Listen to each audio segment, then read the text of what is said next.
Hello. Glad you're here. Welcome to Bible Talk. This is part 2 of Matthew chapter 17, the perfect Easter. We had 2 great Easter Bible studies, Bible talks after Easter. So, it's still important. Still important to learn. Just because it's over doesn't mean that it's over, right? That's right. There you go.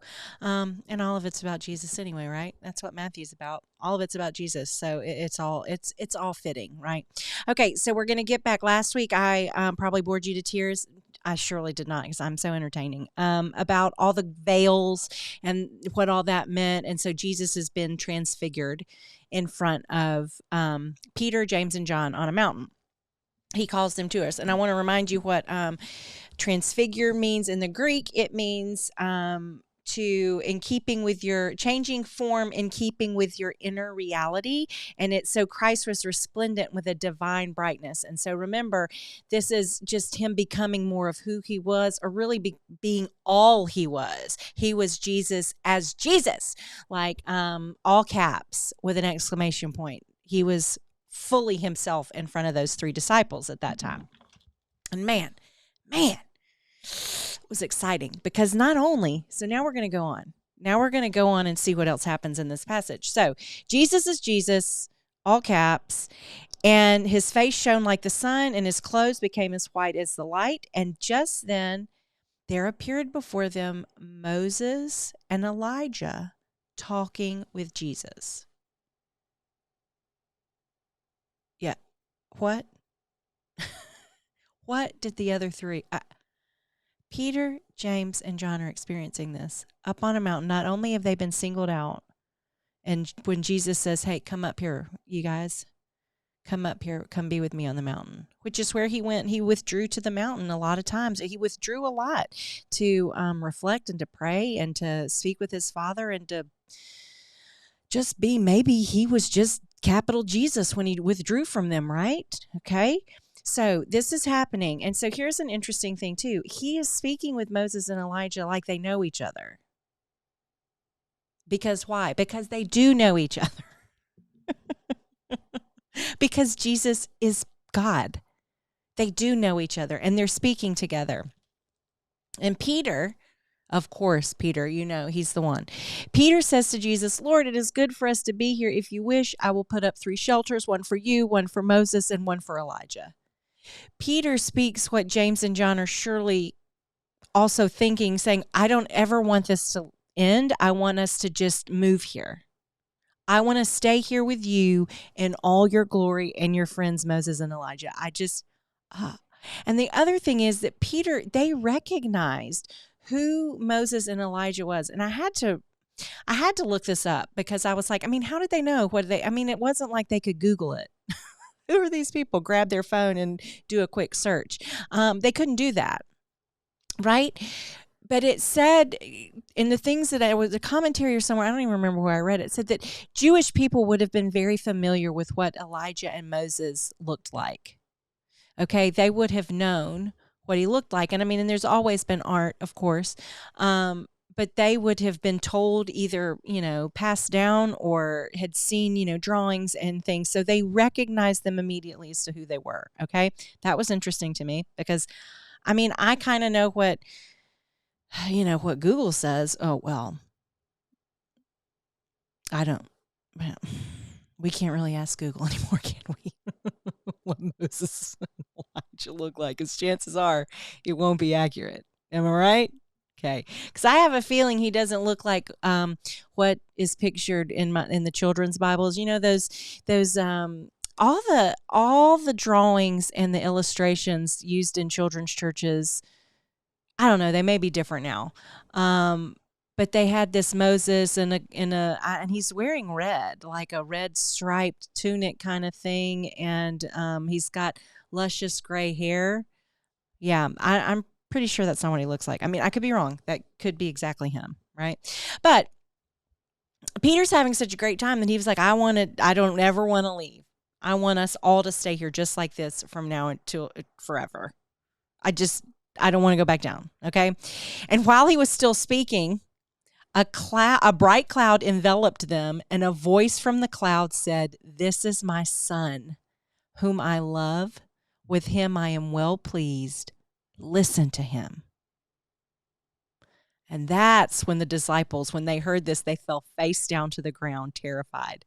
Now God scared them. Jesus, fully revealed in all his glory, did not. Moses and Elijah didn't get him, but God in the cloud. See, remember when we talk about the cloud, when we were talking about being transfigured, and the whole, God always was in a cloud because he was too great. He was too beautiful, right? The radiance would just knock your socks right off. Well, that scared them to death. And then look, this is so sweet. But Jesus came and touched them. He saw them afraid. He knew that was the straw that broke the camel's back, of them being, oh, wait a minute. And they fell to the ground.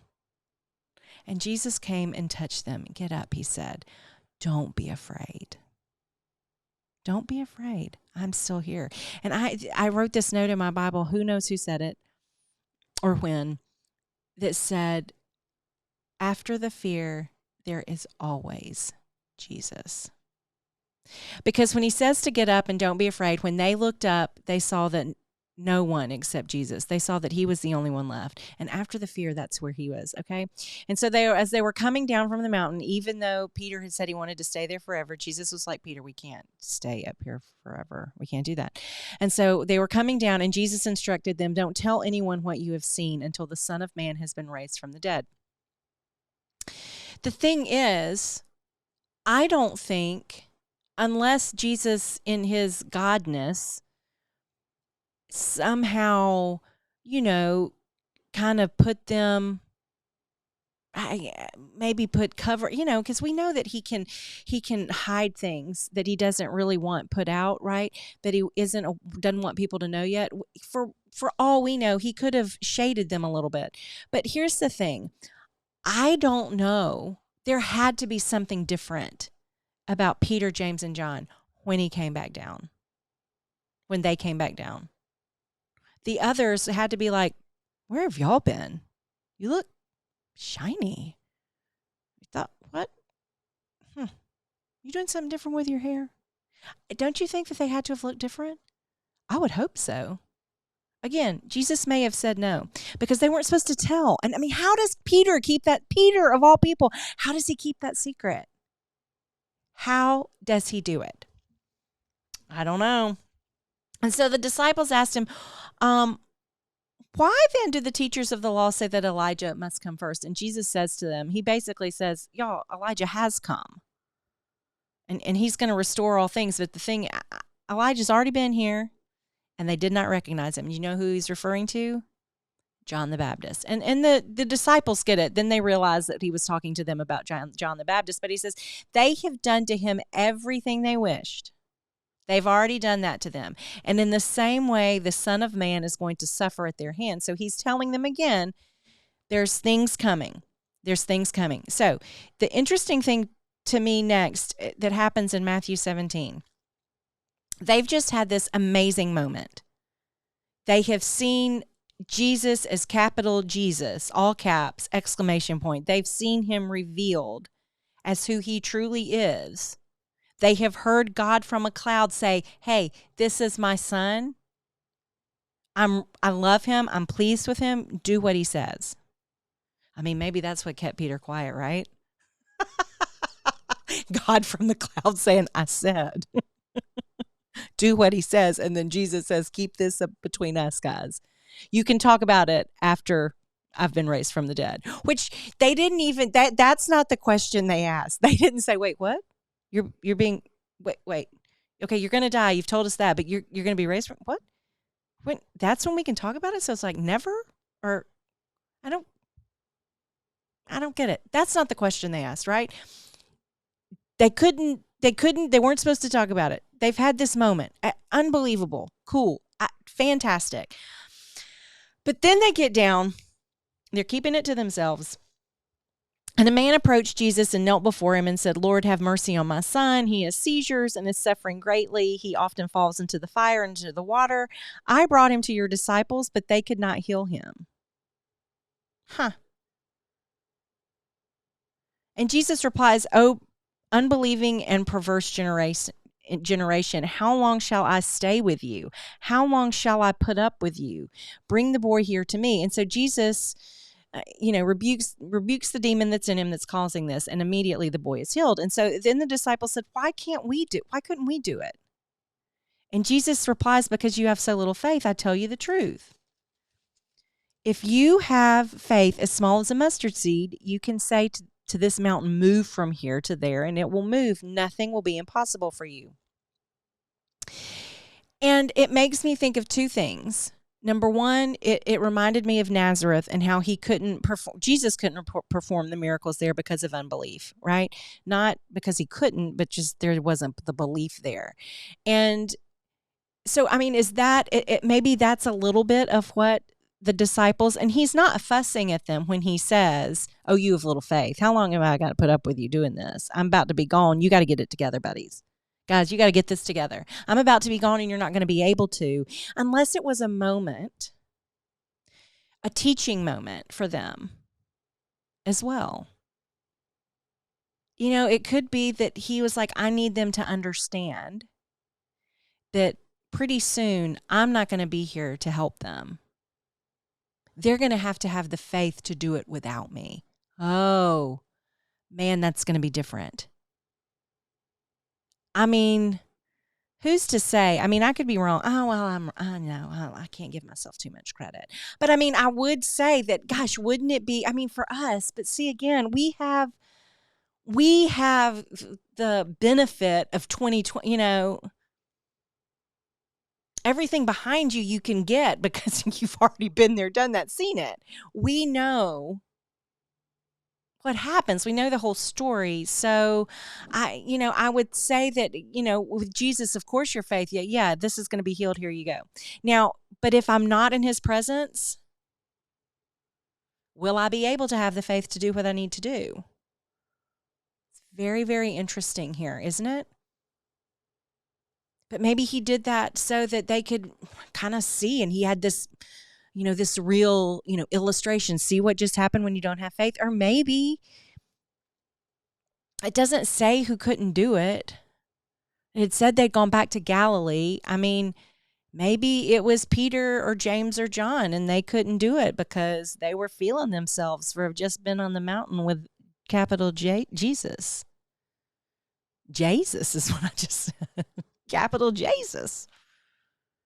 Maybe they were feeling a little good about their own power and not really relying on Jesus. Huh. It's interesting. It's a lot to think about, right? But then he next says, he's going to predict his death. He said, the Son of Man is going to be betrayed into the hands of men. They will kill him, and on the third day he will be raised to life. And the disciples were filled with grief. He's still teaching them. He's still molding them. And they've had this moment. His three guys, the three kind of leaders of the group. I mean, they've had this fantastic moment, yet there's still these underlying issues. They're still not getting the point of what Jesus is about to go through. And of course they couldn't. We can't fault them for that. But they're still having these moments where their lack of faith, or maybe too much faith in the wrong thing, is kind of holding them back. But gosh, can you imagine being on that mountain? And maybe that's the point we need to see here, is we have to pretend like all the time we're on that mountain. Even when we're not on the mountain, we have to go through life believing that we are with capital Jesus.